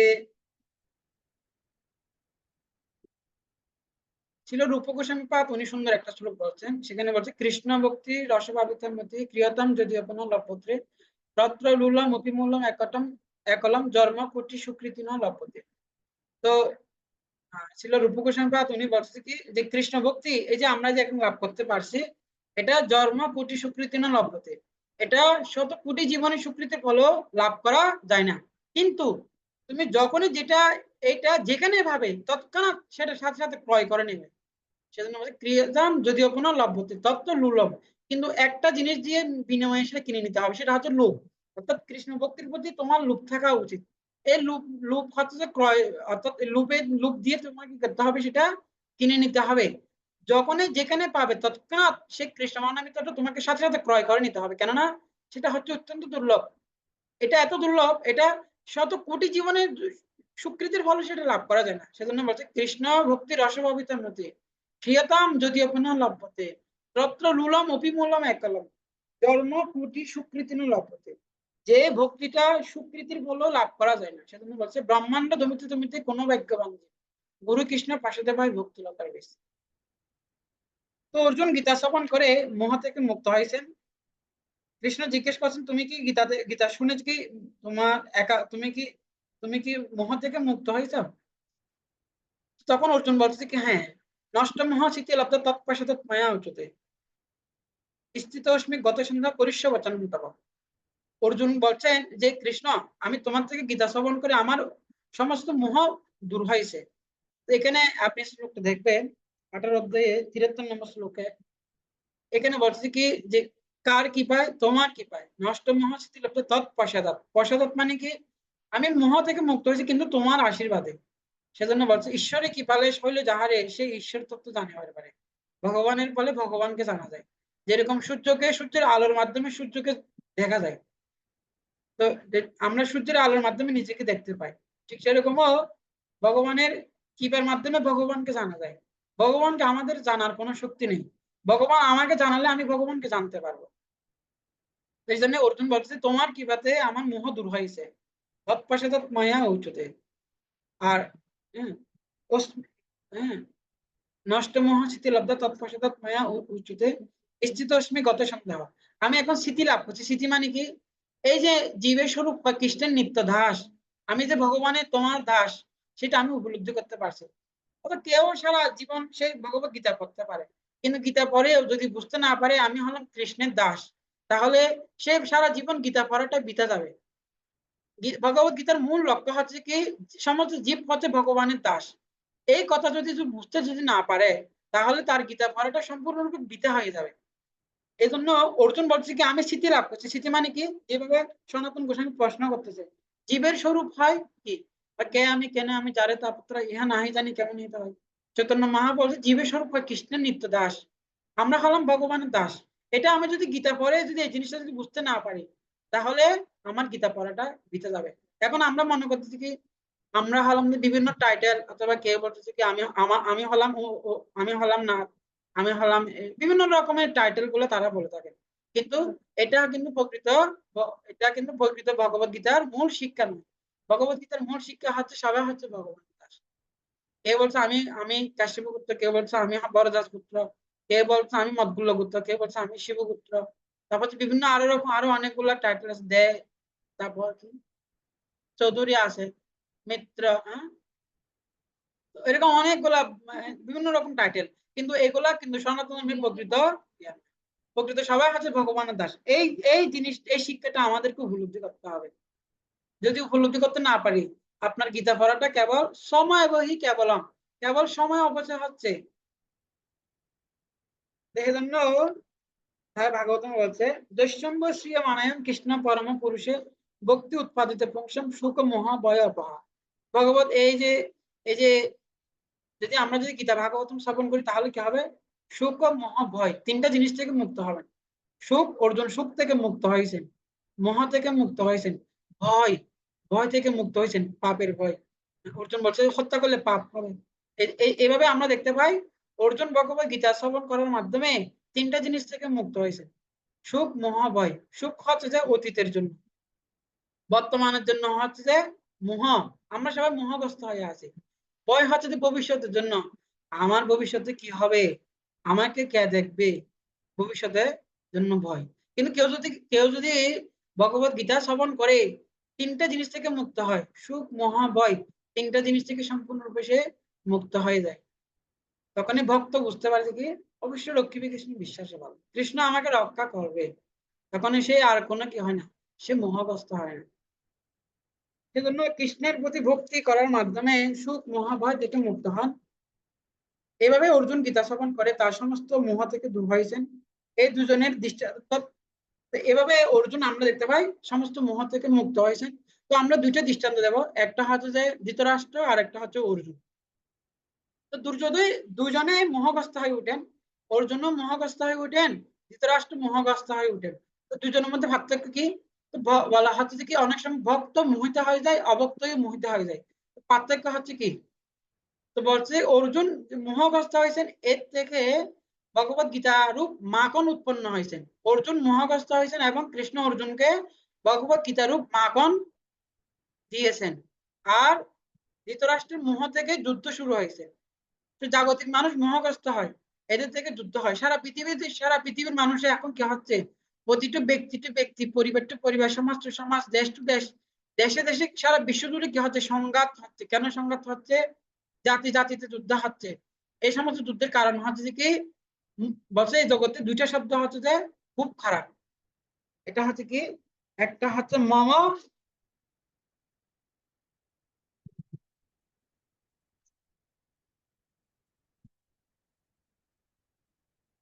একটা হচ্ছে যে মোহ অয়ম মময়তি, একটা হচ্ছে একটা হচ্ছে মম, তারপর আরেকটা হচ্ছে যে দুটো শব্দ আছে। তো যাহা হোক মানে অর্থাৎ আমি এবং আমার, আমি আমার, এই দুইটা শব্দ তো খুব খারাপ। মম মানে আমার, আহ, অয়ম মানে আমি, অয়ম মম, এই দুইটা শব্দ খুব খারাপ। তো ধৃতরাষ্ট্র চিন্তা করতেছে নিজের জন্য। তো যতক্ষণ পর্যন্ত নিজের জন্য, আমরা যখন নিজের জন্য চিন্তা করব, সেখান থেকে সংঘাত শুরু হবে। আমরা যখনই নিজের জন্য, যখনই কোনো ব্যক্তি যখন নিজের জন্য চিন্তা করবে, সেখান থেকে কি হয়, সংঘাত, অহংকার, সেখান থেকে এ ধরনের এগুলো সৃষ্টি হয়ে থাকে, অহংকার। তারপর হচ্ছে কি যে অন্যের প্রতি ঈর্ষা পরায়ণ হয়ে ওঠা, এগুলা সৃষ্টি হয়। তো এইভাবে ধৃতরাষ্ট্রের মোহ থেকে কি হয়, যুদ্ধ শুরু হয়। তারপর অর্জুনের মোহ থেকে ভগবত গীতা শুরু হয়। যেভাবে অর্জুনের মোহ থেকে গীতা শুরু হয়েছে, যেভাবে পরীক্ষিত মহারাজ মোহিত হয়েছে, তখন এই শ্রীমদ ভাগবতম উদিত হয়েছে পরীক্ষিত মহারাজের মাধ্যমে। তো সেজন্য আমরা যদি বৈদিক জ্ঞান লাভ করি, আমরাও এরকম সুখ মহাভয় থেকে মুক্ত হতে পারবো।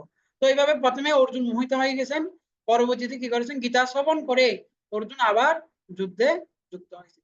ঠিক সেরকমও আমরাও একসময়, আমরা আগে একসময় যুদ্ধ করতাম কি জন্য? কিভাবে নিজের ইন্দ্রিয়ের সন্তুষ্টি বিধানের জন্য, ইন্দ্র ভোগ করার জন্য, ইন্দ্র সুখ ভোগ করার জন্য সংগ্রাম করেছি। আমরা যখন গীতা শ্রবণ করেছি, এখন আমরা, আমাদের সংগ্রাম হচ্ছে কিভাবে কৃষ্ণের সন্তুষ্টি বিধান করা যায়। তো ভক্তের আনন্দ হচ্ছে যে কৃষ্ণের আনন্দ বিধান করা, সন্তুষ্টি বিধান করা। তো জীবনে আমরা যখন কৃষ্ণকে সন্তুষ্টি বিধান করব, আমাদের জীবনকে সুখী করতে পারবো। যতক্ষণ পর্যন্ত আমরা নিজের সন্তুষ্টি বিধানের চেষ্টা করব, ততক্ষণ পর্যন্ত আমরা কখনো সুখী হতে পারবো না। তো সুখী হওয়ার একমাত্র পন্থা হচ্ছে যে কৃষ্ণের সন্তুষ্টি বিধান করা। কৃষ্ণের সন্তুষ্টি বিধান করার মাধ্যমে আমরা আমাদের জীবনকে সুখী করতে পারি। সবাই ভালো থাকুন, সুস্থ থাকুন, কৃষ্ণ আনন্দ থাকুন। সবাইকে অসংখ্য ধন্যবাদ। হরে কৃষ্ণ কৃষ্ণ কৃষ্ণ হরে হরে, হরে রাম রাম রাম।